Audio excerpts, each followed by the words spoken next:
Hello, नमस्ते, आदाब। स्वागत है आप सभी का मेरे podcast riveting facts with Abhigya powered by marketing hook के दूसरे एपिसोड में।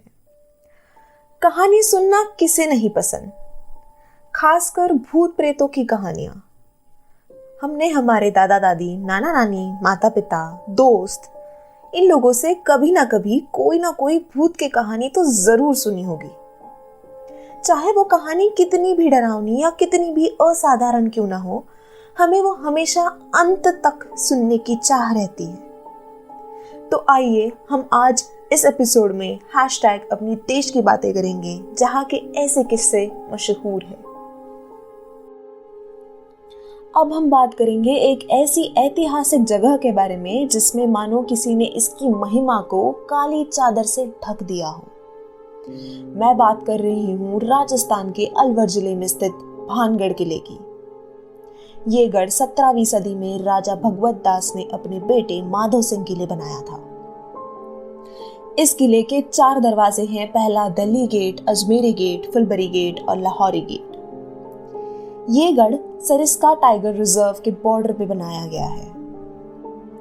जितना विशाल ये गढ़ है, उतनी ही गहरी इसके पीछे की किस्से कहानियां हैं। इस गढ़ की वर्तमान स्थिति की वजह भी कुछ ऐसे ही रहस्यमयी और डरावनी कहानियों पर आधारित है। ऐसी अनेक कहानियां आपको आसपास के गांव के लोगों से सुनने को मिलेंगी, जो सुनने वालों की रूह तक को हिलाकर रख देता है। इतना कुछ घटा है इस गढ़ के दायरे में कि भारत सरकार और आर्किटेक्चरल सर्वे ऑफ इंडिया के जगह जगह बोर्ड लगे हुए हैं कि सूरज ढलने के बाद कोई इसके अंदर नहीं जा सकता। आखिर ऐसा क्या है इस जगह में जो सूर्यास्त के बाद रुकना मना है? इसके पीछे कई कहानियां हैं, पर प्रमुख रूप पर हमें उन 2 कहानियों के बारे में सुनने को मिलता है जिनके बारे में मैं आज आपको बताऊंगी। पहली कहानी है उस वक्त की जब राजा भगवत सिंह इस जगह गढ़ का निर्माण कराना चाहते थे। तब यहाँ पर एक गुरु बालूनाथ नामक एक साधु रहते थे। राजा भगवत सिंह ने तय किया कि यहाँ गढ़ साधु की इजाजत से ही बनेगा। साधु ने गढ़ बनाने की इजाजत तो दे दी, लेकिन उन्होंने एक शर्त रखी। शर्त ऐसी कि गढ़ का निर्माण हो, पर उस गढ़ की परछाई उनकी कुटिया पर ना गिरे, वरना अनर्थ हो जाएगा। इस शर्त का आदर करते हुए राजा भगवत सिंह ने गढ़ बनवाया। कुछ समय पश्चात जब उनके बेटे माधव सिंह ने गढ़ को बांधना चाहा, उसे बढ़ाना चाहा, तो उनकी कुछ दीवारें ऐसी थी जिसकी परछाई साधु की कुटिया पर गिरी और साधु ने श्राप दे दिया कि आज के बाद इस गढ़ में कभी कोई चीज सही नहीं होगी, कभी कोई चीज का निर्माण नहीं हो पाएगा। जैसे साधु ने कहा वैसे ही हुआ और रातों रात ये गढ़ तबाह हो गया। उस घटना के बाद जब भी कोई निर्माण कराता, वहां कुछ भी बांधना चाहता, तो वो तुरंत बिखर कर टूट जाता।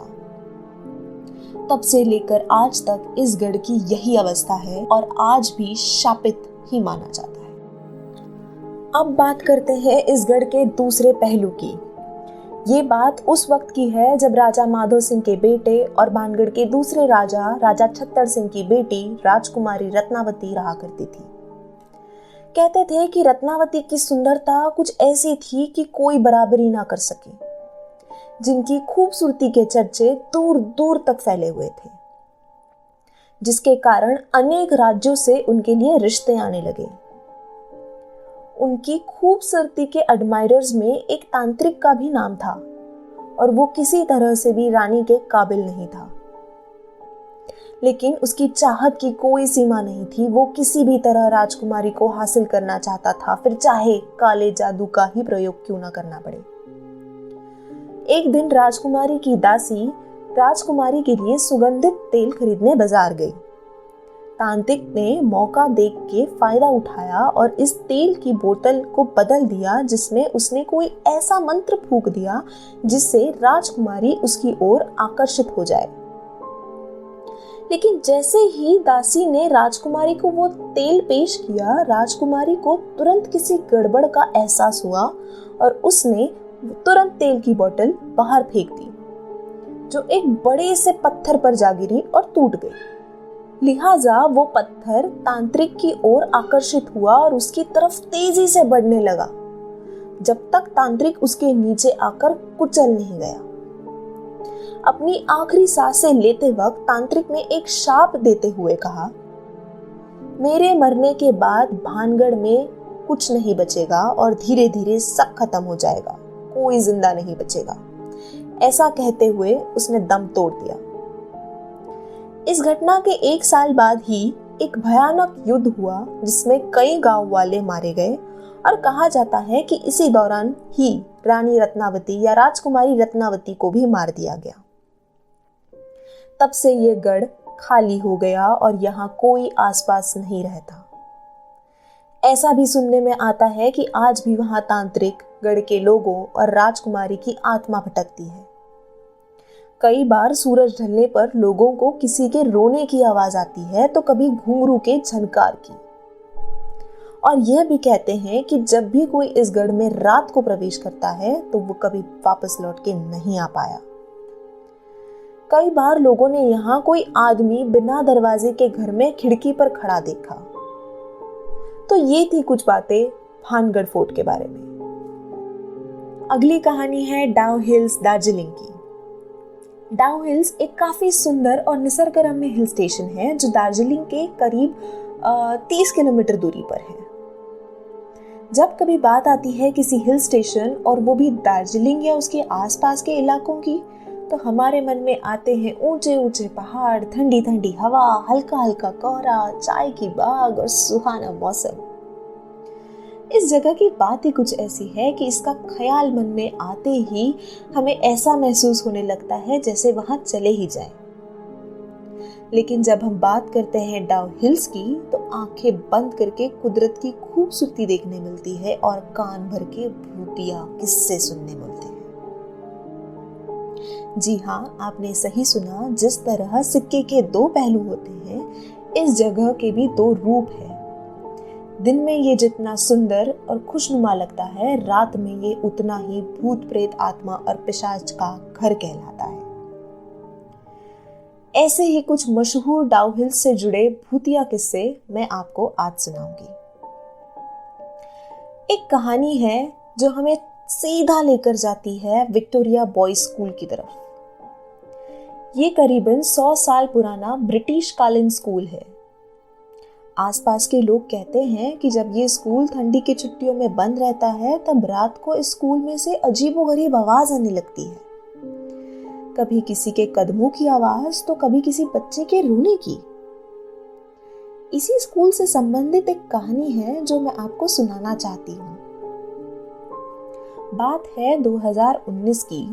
10th क्लास में पढ़ रहे फरहान नामक का लड़का जो शाम को स्कूल के बाद लाइब्रेरी में किताब लौटाने गया था और वो किताब लौटाकर घर जा रहा था।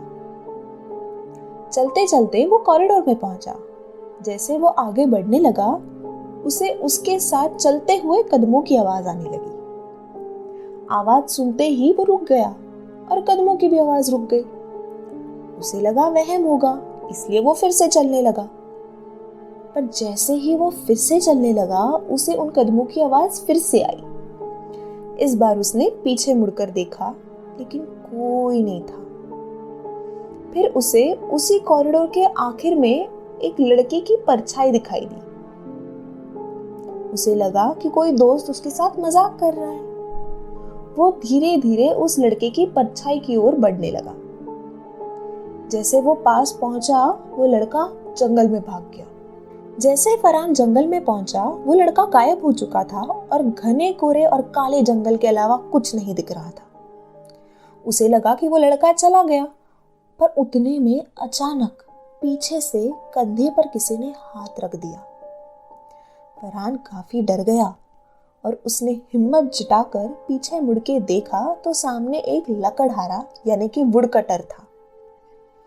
उसने फरहान से कहा, इस समय इस जंगल में घूमना ठीक नहीं, तुरंत वापस चले जाओ। फरहान उसकी बात सुनकर अपनी स्कूल की तरफ जाने लगा। कुछ कदम चलते ही उसे फिर वो लड़का दिखाई दिया। फरहान ने सोचा अब की बार मैं इसे नहीं छोड़ूंगा और उसने अपना स्कूल बैग जोर से फेंककर उस लड़के की तरफ मारा। जब फरहान ने देखा कि बैग फेंकने पे उस लड़के पर कोई असर नहीं हुआ तो वो काफी घबरा गया और अगले ही पल वो लड़का तेजी से फरहान की तरफ बढ़ने लगा और जैसे वो करीब आ रहा था फरहान ने देखा कि उस लड़के का कोई सर ही नहीं। ये देख फरहान के हाथ पांव कांपने लगे और वो तुरंत स्कूल की तरफ दौड़ने लगा। उसके पीछे पीछे वो सरकटा लड़का भी दौड़ने लगा। जैसे तैसे फरहान दौड़ते हुए स्कूल पहुंचा और उसकी जान में जान आई, पर फिर भी उसे उन कदमों की आवाज तो आ ही रही थी। कुछ देर बाद स्कूल के वॉचमैन को फरहान गेट के सामने बेहोश पड़ा मिला। जब उसे होश आया तब उसने ये पूरी कथा सबको सुनाई। ये तो सिर्फ फरहान का उदाहरण था, ऐसे कई लोगों के साथ हुआ है और कहते हैं कि जंगल में अक्सर वो सरकटा लड़का दिखाई देता है। इन लोगों में शामिल है लकड़हारे यानी कि वुड कटर्स, जिन्होंने अक्सर ऐसा कुछ देखा है और ये देखने के बाद या तो वो मानसिक संतुलन खो बैठे हैं या तो उन्होंने अपनी खुद की जान ले ली है। और तो और कभी कभी इन लोगों को हमेशा एहसास होता है कि मानो उन्हें कोई देख रहा है। कभी कभी तो लाल चमकती घूरती हुई आंखें भी दिखाई देती हैं। एक रास्ता है जिसे डाउ हिल रोड कहा जाता है, जो सीधा फॉरेस्ट ऑफिस की तरफ जाता है। इस रास्ते को डेथ रोड भी कहा जाता है। इसकी वजह अब तो आप जान ही गए होंगे। जी हाँ, ये सरकटा लड़का ही इसकी वजह है। जो भी इस लड़के को देखता है वो या तो कोमा में चला जाता है या मानसिक रूप से असंतुलित हो जाता है या खुदकुशी कर बैठता है। और एक सुनी जाने वाली कहानी इसी जंगल में की है, जो अक्सर लोग कहते हैं कि कोई सफेद या ग्रे रंग की साड़ी में कोई लड़की दिखाई पड़ती है और अगर कोई इसके पीछे जाए तो वो लड़की जंगल में गायब हो जाती है और उसके बाद सिर्फ उसके चीखने चिल्लाने की आवाज आती है। तो ऐसे और कुछ सुने अनसुने किस्से हैं जो डाउ हिल के बारे में आपको सुनने मिलेंगे। तो ये थे कुछ टॉप 2 किस्से जो बहुत ज़्यादा टाइम से और बहुत ज़्यादा पुराने माने जाते हैं। उम्मीद है आपको ये कहानी पसंद आई होगी। अब मुड़ते हैं हमारे अगले कहानी की तरफ। भूत प्रेत की कहानियां तो सुनते आ ही रहे हैं, लेकिन ये एक कहानी ऐसी जो इतिहास के किसी महत्वपूर्ण घटना से संबंधित हो, जिसमें राजनीति हो, धोखाधड़ी हो और खून खराबे से लिपटी हुई हो। ऐसी कहानी हमें खास तौर पर लुभावनी लगती है और हमें क्यूरियोसिटी से भर देती है। तो अभी मैं आपको ऐसी ही एक कहानी सुनाने वाली हूँ। ये कहानी है महाराष्ट्र राज्य में पुणे जिला में स्थित शनिवार वाड़ा की। कहानी शुरू करने से पहले जानते हैं इसी शनिवार वाड़ा के थोड़े से इतिहास को। ये वाड़ा सन 1730 में मराठा राज के प्रधान पेशवा कहा जाता था, जिन्हें बाजीराव एक ने बनवाया था। ये वही बाजीराव है जिसकी व्यक्ति रेखा हमने बाजीराव मस्तानी मूवी में देखी थी। ये 13 मंजिला शनिवार वाड़ा पेशवाओं के मुख्य जगह कहलाता था। बाजीराव के 3 बेटे थे, जिनमें से एक की मृत्यु नवजात आयु में ही हो गई और बचे 2 का नाम था बालाजी बाजीराव और रघुनाथ राव। बालाजी बाजीराव, जिन्हें नाना साहेब भी कहा करते थे। बाजीराव की मृत्यु के बाद नाना साहेब ने पेशवा गद्दी संभाली। नाना साहेब के 3 बेटे थे, विश्वासराव, माधवराव और नारायण राव। विश्वासराव की मृत्यु पानीपत की दूसरी लड़ाई में हुई। फिर गद्दी संभाली माधवराव ने, उनकी भी मृत्यु किसी लड़ाई में हुई और फिर गद्दी संभाली नारायण राव ने। नारायण राव को जब पेशवा बना दिया गया था तब वो केवल 17 साल के थे और ये बात उनके चाचा रघुनाथ राव को ज्यादा भाई नहीं और वो ईर्ष्या की आग में जलने लगे। उस दिन से उन्हें पेशवा गद्दी की लालसा बहुत होने लगी। नारायण राव और उनके चाचा रघुनाथ राव की आपस में कभी नहीं बनी। जिस दिन नारायण राव को रघुनाथ राव के इरादों के बारे में पता चला, उन्होंने रघुनाथ राव को शनिवार वाड़ा में ही नजरबंद कर दिया।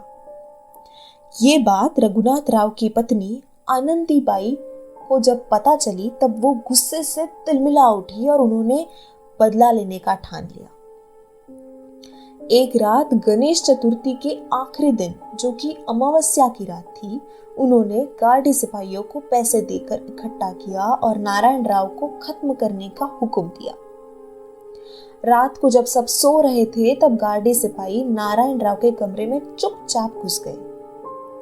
इससे पहले कि वो कुछ कर पाते, नारायण राव जाग गए और अपने कमरे में कई हथियारबंद लोगों को देखकर दौड़ पड़े। नारायण राव डरे हुए थे कि दौड़ते दौड़ते वो अपने चाचा को मदद के लिए पुकारने लगे। काका मला वाचवा, काका मला वाचवा, अर्थात चाचा मुझे बचाओ, चाचा मुझे बचाओ। लेकिन कोई मदद के लिए नहीं आया और उतने में गार्डी सिपाहियों ने नारायण राव को पकड़कर उनकी हत्या कर दी। कहा जाता है कि नारायण राव की हत्या के बाद उनके शव को छोटे छोटे टुकड़ों में कर दिया और दरिया में डाल दिया गया। लोगों का ये भी मानना है कि इतनी कम उम्र में हत्या होने के कारण ही उनकी आत्मा आज भी शनिवार वाड़ा में भटकती है और अमावस की रात आज भी उनकी आवाज गूंजती है, काका मला वाचवा, काका मला वाचवा, यानी कि चाचा मुझे बचाओ, चाचा मुझे बचाओ। इसीलिए अमावस की रात को सभी लोग इस वाड़े के आसपास जाने से घबराते हैं। कईयों का ये भी मानना है कि रघुनाथ राव ने गार्डियों को चिट्ठी लिखी थी और उसमें नारायण राव को सिर्फ कैद करने का हुक्म दिया था।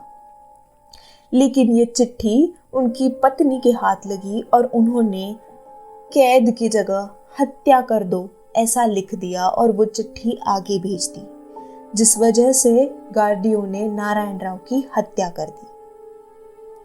और एक रहस्यमय घटना जो इसी फोर्ट में हुई है। सन 1828 में इस वाड़े में अचानक आग लग गई, जो लगातार 7 दिन तक चली और पूरे फोर्ट को, पूरे वाड़ा को तहस नहस कर दिया। आज तक कोई नहीं जानता कि इस जगह को आग लगी कैसे। तब से इस फोर्ट की सिर्फ कुछ दीवारें ही खड़ी हैं और इस तरह लालच, ईर्ष्या और बदले की आग ने एक बेगुनाह की जान ले ली और इतिहास का रुख हमेशा हमेशा के लिए बदल दिया। तो ये थे कुछ भूत प्रेत के किस्से भारत के जाने माने जगहों के। ऐसे कई और किस्से हमें भारत के छोटे बड़े जगहों पर सुनने और महसूस करने मिलेंगे। उम्मीद है ये किस्से आपको अच्छे लगे होंगे। तो मिलते हैं हमारे अगले एपिसोड में ऐसे ही कुछ इंटरेस्टिंग कहानी और इंटरेस्टिंग फैक्ट्स के साथ। तब तक के लिए मैं अभिज्ञा आपसे विदा लेना चाहूंगी। धन्यवाद।